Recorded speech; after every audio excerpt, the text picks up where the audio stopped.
오늘 여러분과 나누고 싶은 그 말씀은 우리가 잘 알고 있는 혈루증 걸린 여인에 대한 이야기예요. 너무나 익히 들었고 아는 말씀인데 그 말씀 속에서 또 우리에게 주시는 은혜가 있으리라고 생각이 되고요. 알기 때문에 또 좋은 겁니다. 알기 때문에.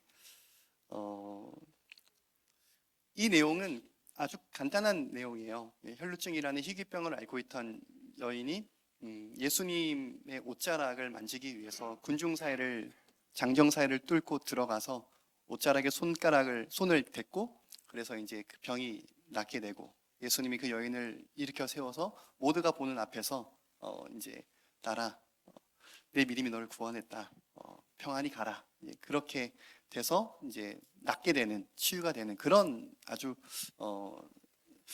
어떻게 보면 진부할 수도 있는 그런 스토리입니다. 제가 좀 디테일하게 설명을 좀 하면서 말씀을 좀 나눌 건데, 목사님 죄송한데 일어나신 김에 문 한번 닫아줄 수 있겠습니까? 문 좀. 네. 네, 감사합니다. 네. 희귀병을 앓고 있는 한 여인이 있어요. 그 병명은 혈루증입니다. 그러니까 혈루라는 말은 이게 피가 흐르다라는 의미고, 의학적으로 보니까 이 병은 보통 여자들은 한 달에 한 번씩 생리를 하죠. 근데 이 혈루증이라고 하는 것은 그 생리가 멈추지 않는 병입니다. 이걸 12년 동안 그 병을 앓고 살았다라고 성경은 말하고 있는데, 현대의학적으로 이 병명이 뭔지를 이렇게 알아보니까 이 자궁 근육에 종양이 생기는 거래요. 그래서 우리가 보통 알고 있는 자궁경부암 혹은 자궁내막암이 가장 위력하다라고 말하더라고요. 이 병을 앓게 되면은 저는 모르겠지만 이 하복부와 골반 쪽에 아주 극심한 이 경련성 통증을 느낀다고 해요.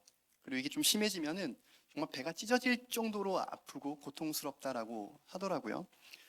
근데 더 나아가 이게 이제 계속 피가 흐르다 보니까 만성 빈혈 증상이 생기고, 그러면은 피가 모자라면은 이 근육 마디마디, 뼈 마디마디가 너무 아파서 움직일 때마다 막 이 방망이로 두들겨 맞는 듯한 고통을 느낀다라고 얘기하더라고요. 그걸 이 여인은 무려 12년 동안 겪었다라고 얘기하고 있어요.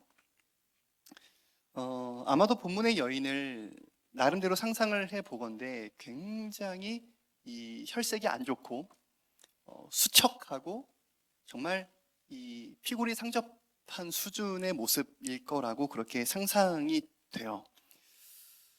물론 오늘날에는 현대의학적으로 초음파 검사나 아니면은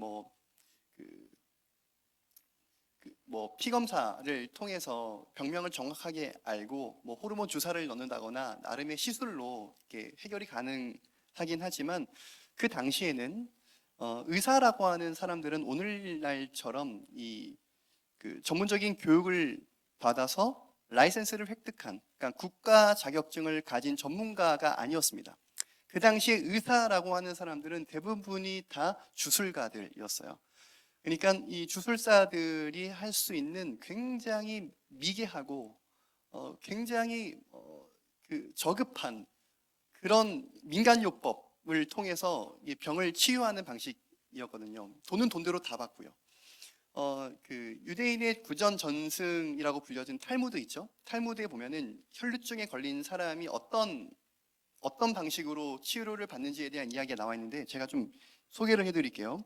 이렇게 써 있어요. 백반 뭔 줄 아세요? 백반? 아마 지금 친구들 모를 수도 있는데, 어렸을 때 저 입술 헐면은 어머니 아버지가 백반을 여기 문질러 가지고 진짜 쓰라리인데 그렇게 했는데, 아무튼 그런 방식인 거죠. 백반 혹은 정향 등을 가루로 빻아서 포도주와 섞어서 마시도록 하는 거. 이게 도대체 혈루증과 무슨 상관이 있는지 모르겠지만, 다음 보니까 안나귀에 똥을 태워서 그 재를 헝겊에 싸서 몸에 지니고 살아가는 방식. 그리고 세 번째가 여러분 정말 놀라운 방식입니다. 누군가가 뒤에서 몰래 따라가다가 하고 소리를 질러서 깜짝 놀라게 만들어서 피를 멈추게 하는 방식. 그렇게 진짜로 써 있습니다. 어이가 없죠. 그리고 심지어는 좀 이렇게 자궁의 출혈을 막기 위해서 굉장히 자극적인 그 약초를 빻아가지고 환부에다가 이렇게 갖다 대게 하는 너무나 고통스러운 그리고 수치스러운 그런 방식으로 치료가 이루어졌다라고 하더라고요.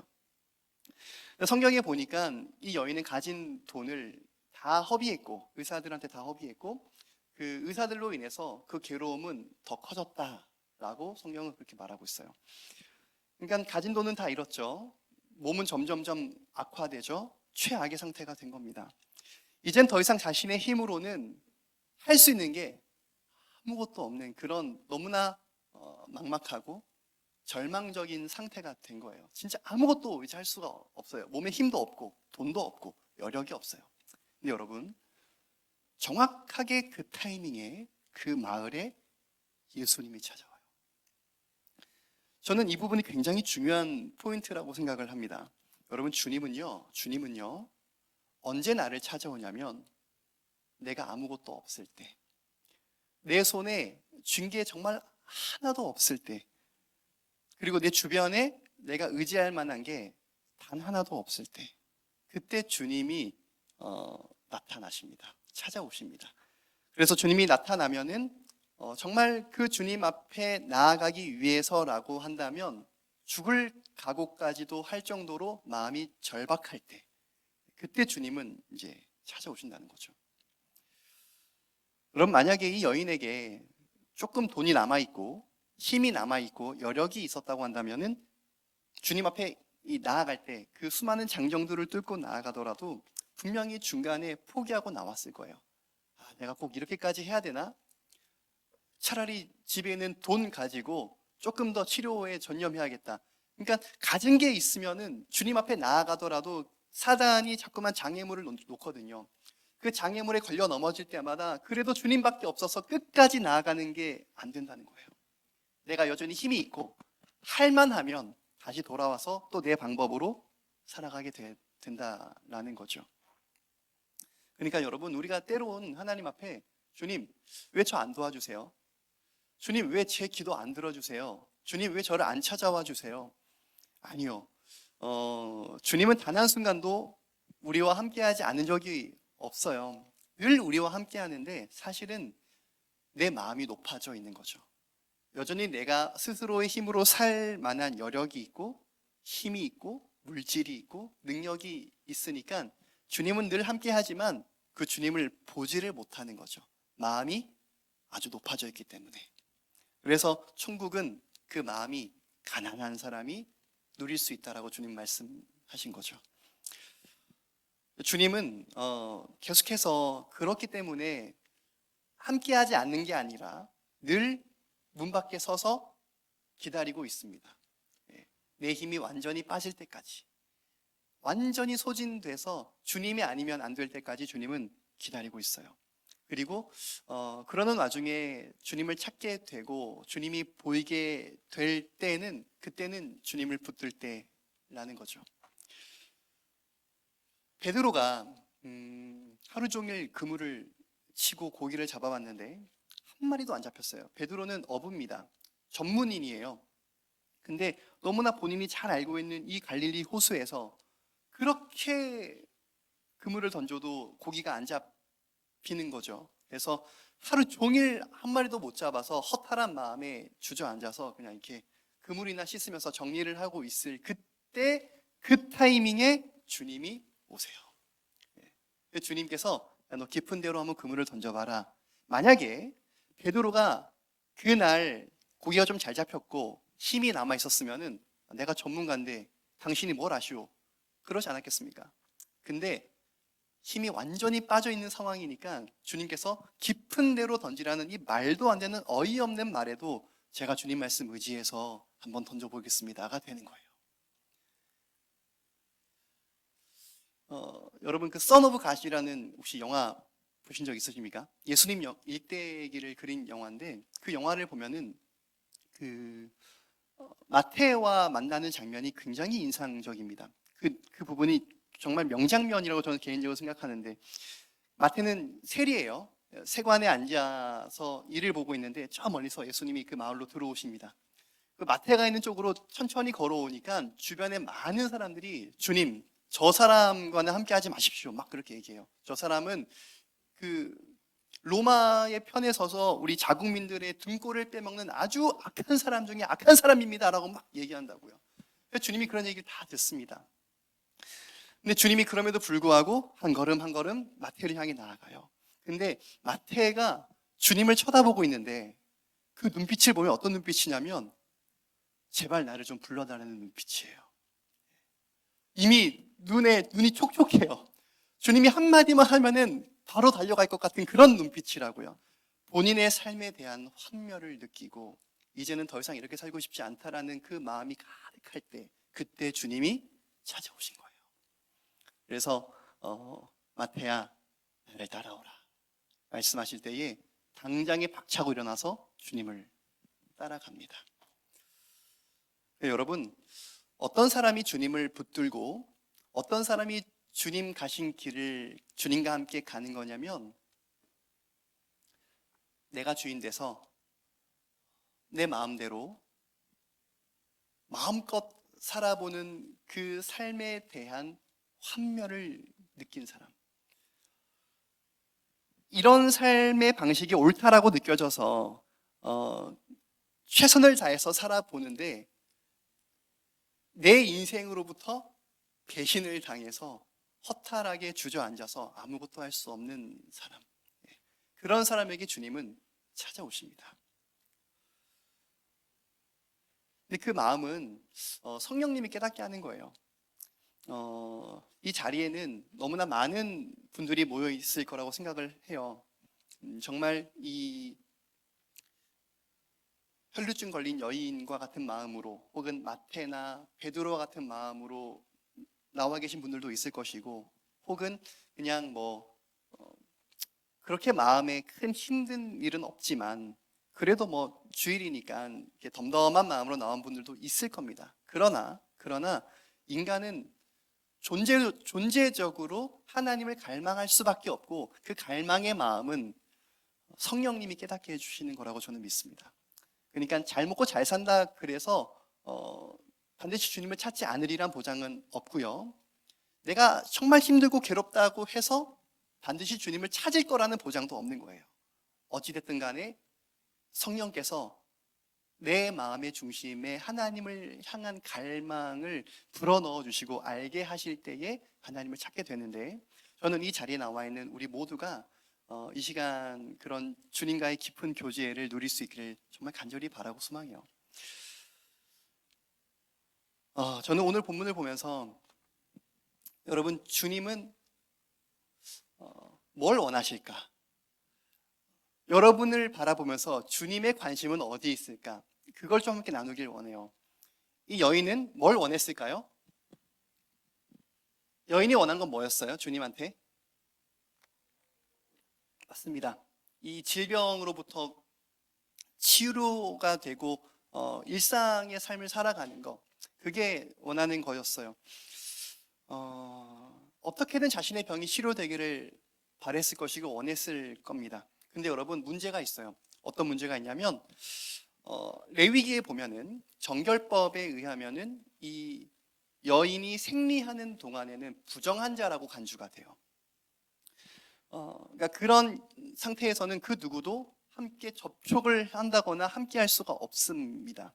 그러니까 이 여인은 지금 12년 동안 그 유대 사회에서 부정한 사람이에요.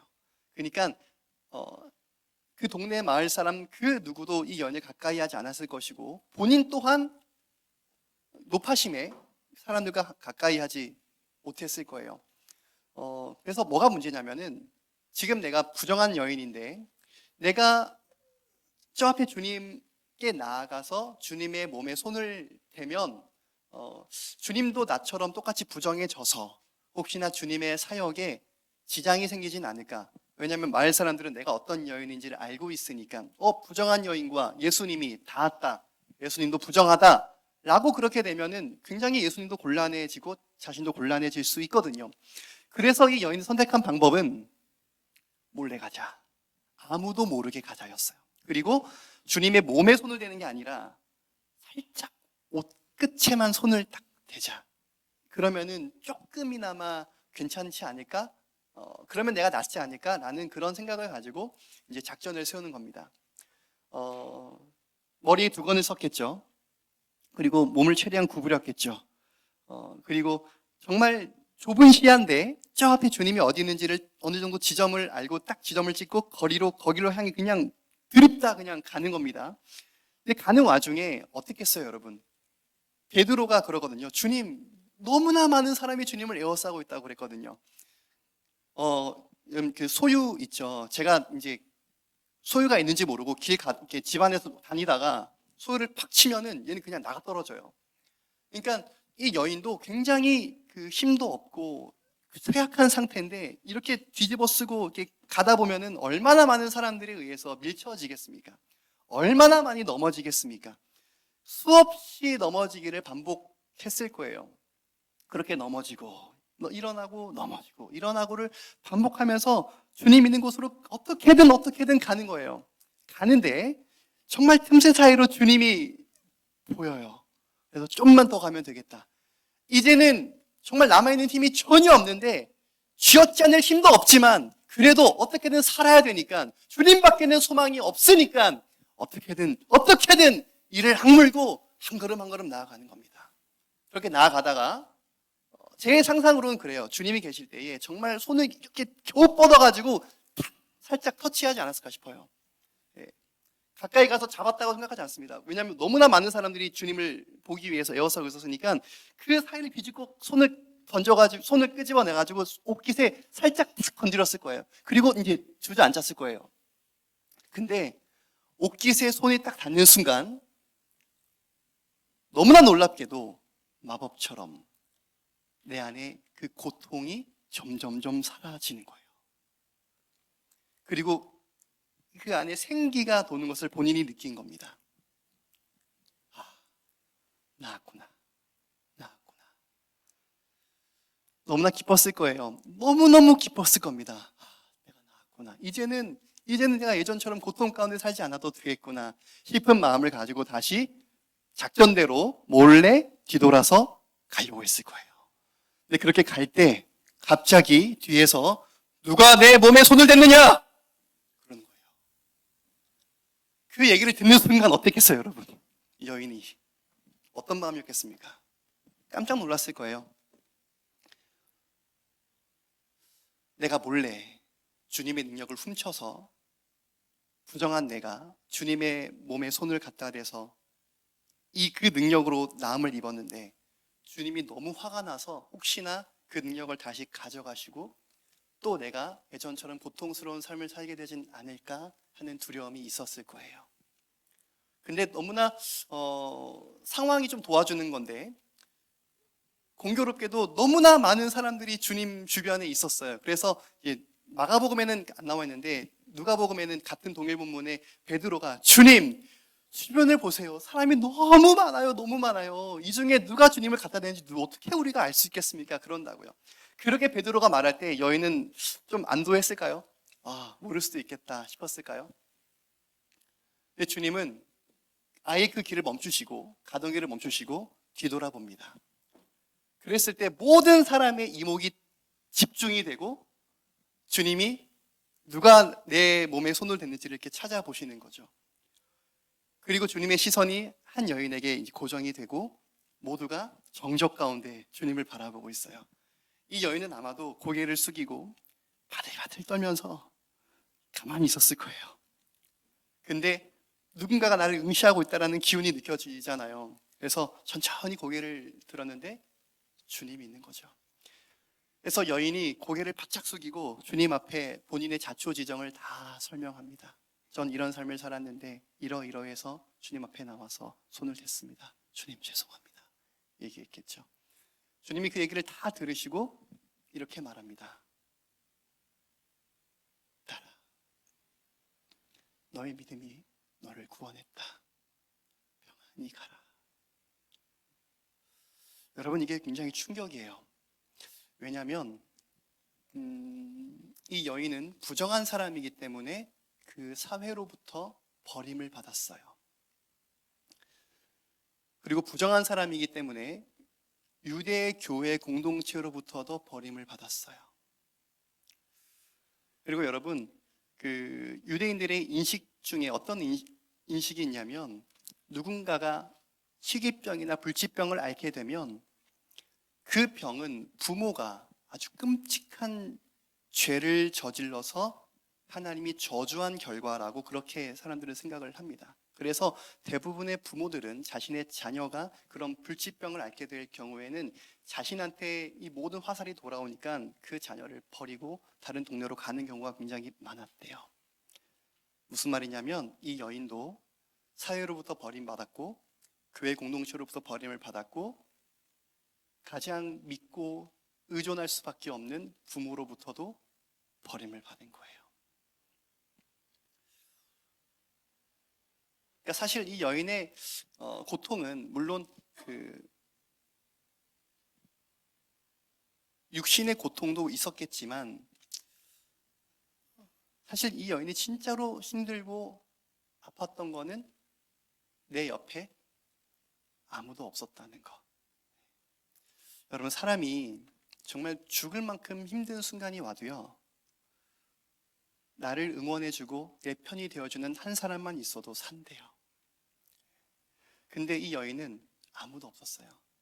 그나마 이 여인의 돈을 바라보고 함께 했었던 의사들 돈 떨어지니까 다 떨어져 나갔어요. 그러니까 12년 동안 이 여인은 정말 상상할 수 없는 외로움과 고독함 가운데 몸도 아프고 너무나 쓸쓸하게 하루하루를 겨우겨우 버티며 살아왔던 겁니다. 그래서 너무나 살고 싶어서 저 앞에 계신 주님을 붙들기 위해서 죽기 살기로 간 거예요. 그리고 주님의 몸에 손을 겨우겨우 갖다 댄 겁니다. 그리고 그런 여인을 향해서 주님은 딸아, 딸이래요. 딸. 너무나 오랜 시간 동안에 잊고 살았던 말, 혹은 너무나 듣고 싶었지만 들을 수 없는 말.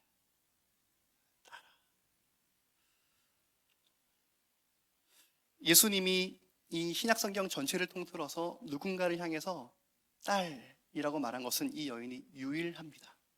그렇다고 하는 건 예수님도 아는 거예요. 이 여인의 진짜 아픔이 뭔지, 진짜 고통이 뭔지 아는 겁니다. 그래서 예수님은 이 여인에게 새로운 소속감을 부여해 줍니다. 이제부터 너는 이전과 다른 삶을 살게 될 거야. 하늘의 아버지가 너의 아버지가 될 것이고 너는 그분의 딸로 살아가게 될 거야.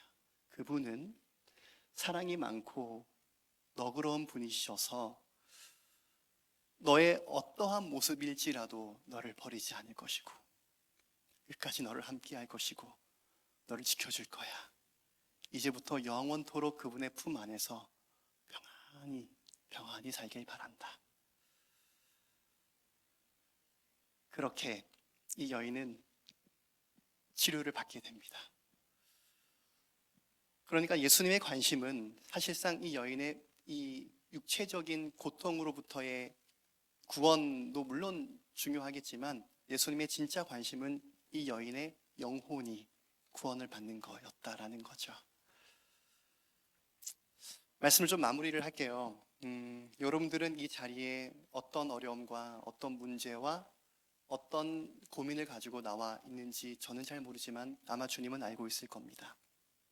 그리고 주님은 여러분의 어떤 문제라도 해결할 수 있는 분이라고 저는 믿습니다. 그러나 주님이 진짜 원하는 것은 하나님을 향해 식어있는 내 마음인 것 같아요. 하나님을 향해 시들어버린 내 영혼, 그 영혼을 다시 살게 하고 다시 하나님을 향해서 기뻐하고 감사하고 즐거워하고 하나님 한 분으로 만족하고 그 하나님과 매 순간 동행하면서 내 삶의 문제가 있든 없든 하나님 한 분으로 인해서 늘 자족하고 행복할 수 있는 것. 하나님의 관심은 거기 있다라고 저는 생각하는데 이 자리에 나와 계신 저와 여러분들 가운데 혈루증 걸린 여인의 마음으로 정말 주님의 옷깃에 손이라도 닿아야겠다라는 그 마음으로 혹시나 이 자리에 나와 계신 여러분이 계시다고 한다면 저는 이 시간 예수님께서 그런 여러분들에게 이 여인에게 했던 것처럼 똑같이 딸아 혹은 아들아 너의 믿음이 너를 구원했으니 평안히 돌아가라고 그렇게 말씀해 주시기를 소망합니다. 그래서 다시 한번 우리의 가슴이 뛸 수 있길 바라요.